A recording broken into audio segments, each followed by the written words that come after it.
Hi friends, welcome to Indu's kitchen. இன்றைக்கி நம்மளோட கிச்சனில் ரொம்பவே குயிக்காக செய்யக்கூடிய ஒரு டேஸ்டான போண்டா எப்படி செய்கிறதுன்னு பார்க்கலாம். இதை செய்கிறதுக்காக மெஷரிங் கப்பில் 1 கப் அளவு பச்சரிசியை தண்ணியில் நல்லா கழுவிட்டு 1 மணி நேரம் முன்னாடியே ஊற வச்சுருக்கேன். அரிசி நல்லா ஊறி வந்திருக்கு பாருங்கள். இப்போ இந்த அரிசியை மட்டும் ஒரு மிக்சி ஜாரில் மாற்றிக்கோங்க. இப்போ இதில் கொஞ்சமாக தண்ணி சேர்த்து நல்லா கெட்டியான ஸ்மூத்தான மாவாக அரைச்சி எடுத்துக்கோங்க. மாவோட கன்சிஸ்டன்சி பாருங்கள், இந்த மாதிரி தான் இருக்கணும். நல்லா இந்த அளவுக்கு ஸ்மூத்தாக இருக்கணும். அதே மாதிரி நல்ல கெட்டியான மாவாகவும் இருக்கணும். இது தனியாக இருக்கட்டும். இப்போ இது கூட சேர்க்குறதுக்காக 2 உருளைக்கிழங்கை வேக வச்சு தோல் உரித்து எடுத்து வச்சுருக்கேன்.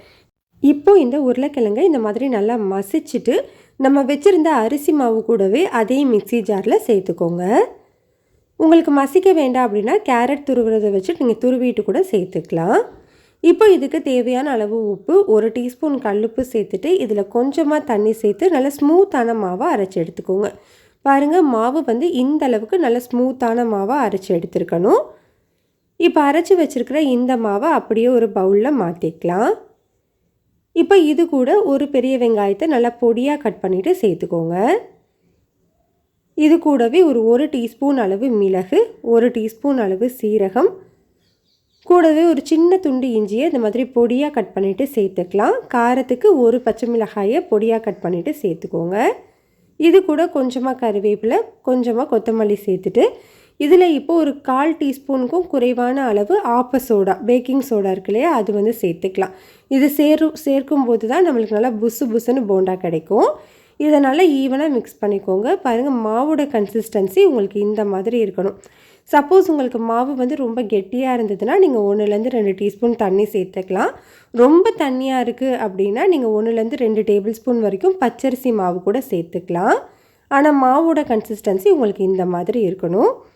போண்டா போடுறதுக்கு உங்கள் கைகளை ஈரம் பண்ணிவிட்டு மாவு எடுத்து இந்த மாதிரி விட்டிங்க அப்படின்னா பர்ஃபெக்டான போண்டா ஷேப் கிடைக்கும். இப்போ நம்ம போண்டா போடுறதுக்காக கடாயில் எண்ணெய் சூடுபடுத்திக்கலாம். எண்ணெய் சூடானதுக்கப்புறமா இந்த மாதிரி சின்ன சின்ன போண்டாக்களாக கிள்ளி விட்டுக்கோங்க. போட்ட உடனே திருப்பி விட்டுறக்கூடாது. ஒரு 2-3 நிமிஷம் மிதமான தீயில வேகட்டும். அதுக்கப்புறமா நல்லா ஈவனாக கலந்து கொடுத்து வேக விட்டுக்கோங்க.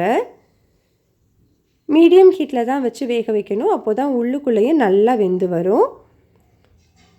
இப்போ பாருங்கள், இது நல்லா வெந்து இந்த மேலெல்லாம் கோல்டன் கலர் வந்திருக்கு இல்லையா, இந்த டைமில் நம்ம இதை எடுத்துடலாம். அவ்வளோதான், நம்மளுக்கு சூப்பரான டேஸ்டான போண்டா ரெடி ஆகிடுச்சு. இது கூட ஒரு வெங்காய சட்னியோ இல்லை கார சட்னியோ வச்சு சாப்பிடும்போது டேஸ்ட் ரொம்பவே நல்லாயிருக்கும். கட்டாயம் ட்ரை பண்ணி பாருங்கள். இந்த ரெசிபி உங்களுக்கு பிடிச்சிருந்ததுன்னா லைக் பண்ணுங்கள், ஷேர் பண்ணுங்கள். மறக்காமல் இந்துஸ் கிச்சனை சப்ஸ்கிரைப் பண்ணிக்கோங்க.